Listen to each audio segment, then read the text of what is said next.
It was really probably 50-50 of everything. Okay. Yeah, but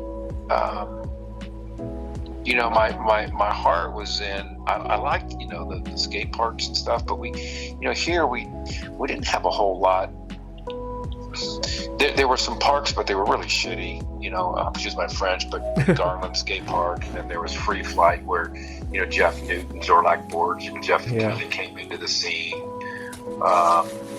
and stuff. But we had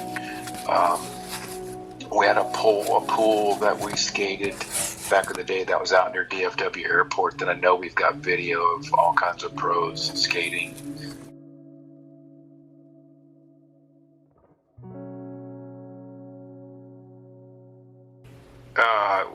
Just meeting Tom Sims, my dad, and then giving a couple of wheels for me to skate on, and then he's in town a couple times, and then we skated together. And he's always like, "Dude, your little kid can rip." And then it's like, here's some more wheels, have them skate. Hey, here's a contest, have them show up here, show there, skating. And then Mom saw the skateboard shops and skating. When the urethane wheel came out, it just changed everything. Roller skating outside and skateboarding outside. Okay, so it was actually Tom Sims, huh? That Tom Sims is what touched my parent, who touched me, and then my mom saw that, hey, let me take some of these wheels to the local bicycle shops in Richardson and Plano, and they were like, oh yeah, we'd love to sell these wheels, and then bicycle shops were starting to sell skateboards, and people were buying them, so that people want to skateboard outside. And then we opened where Al Coker worked. It was called The Skateboard Shop in Valley View Mall. In Texas, and it was under the escalators. It was a little hole-in-the-wall shop that's probably the size of most people's kitchens, and wall-to-wall with skateboards and trucks and kids. People were coming and buying them.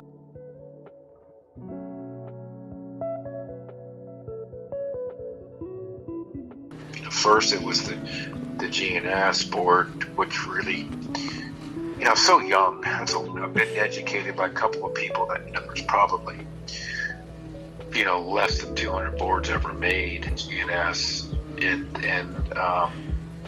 then just got offered a better deal back when Veriflex, went with the board with them, which is everybody's, that's the one that's got the mechanical Cobra, yeah, with the top hat. And was it on Kryptonics as well? Yeah, we did briefly. I rode for Kryptonics and had a board with them, but most of the two different boards were with Veriflex.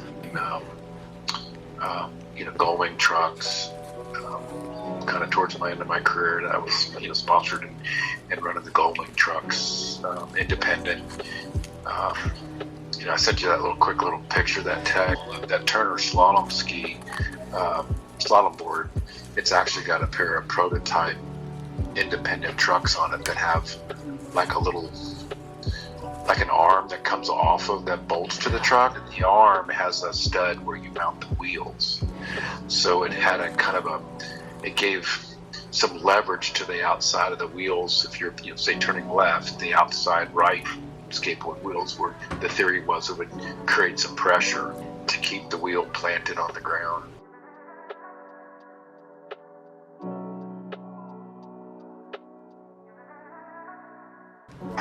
There's the one, are you familiar with the Casper? Yes. Casper Bastard? I can tell you I'm one of the first to do it. Rolling backwards, right, with your foot flat on the board. For me, because I'm goofy foot, I hook my right arch, my right rear, and then as you're rolling backwards, right, you pivot. You're basically pivoting it on the left rear wheel. Roll backwards on one wheel and it pivots around and comes back down. And there's some walk where you do walk the dog. Front foot comes forward. You lead with your heel, if that makes sense. You're bringing out your heel, and then when you do it, you're able to flip the board. There's a bunch of that I came up with. When you, like I say, you go see something and you come back and create a variation of it. Mm-hmm. But I think the Casper and the Coke, those tricks were pretty close to the same time, because that was, because of the boards and how they were set up, those were things that you could start to do.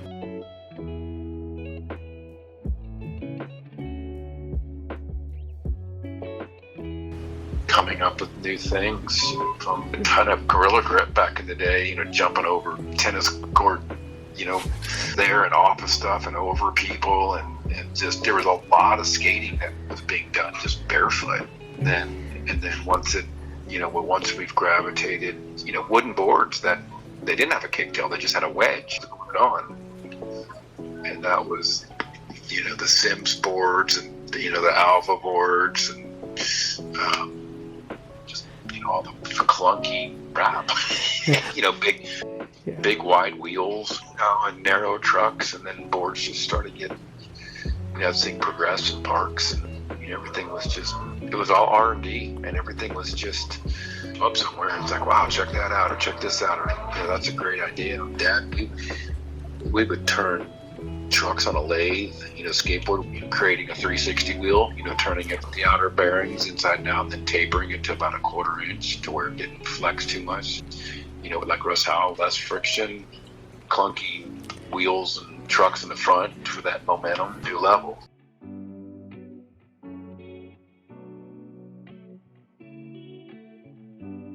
Because it was 19, I kind of faded out. I just got burned out. The competition, and it was just always pressure. And I adored this sport, and I had no clue that because it kind of died off. That's where street skating got so big. There's the skate parks, Upland and Cherry Hill Skate Park in New Jersey. Skated all the parks all over California and Florida and New Jersey and San Marcos. There were some skaters in a park there. We had a couple parks here locally, and then we had, and then things kind of died off a little bit. Like I said, when I got out of it. Oh, what year did you stop? Late 1979, early 80s. I got it. Yeah, and then I just kind of really just stopped cold turkey. Yeah, I still skated around the street, did stuff, but it was. I just competed a bunch. It just got to where I don't know. I just felt the pressure.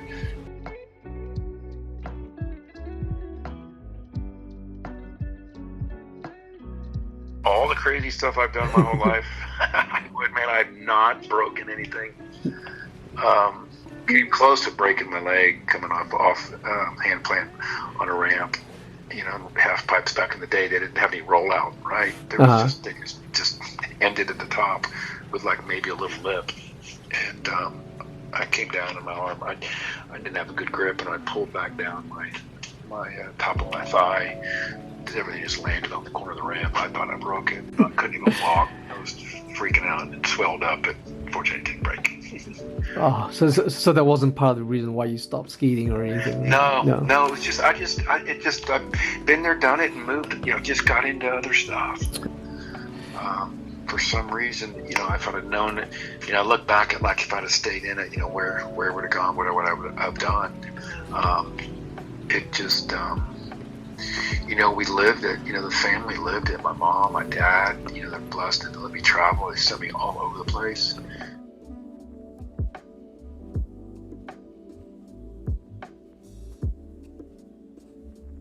Again, this whole story on how skating started, there's a whole backstory with.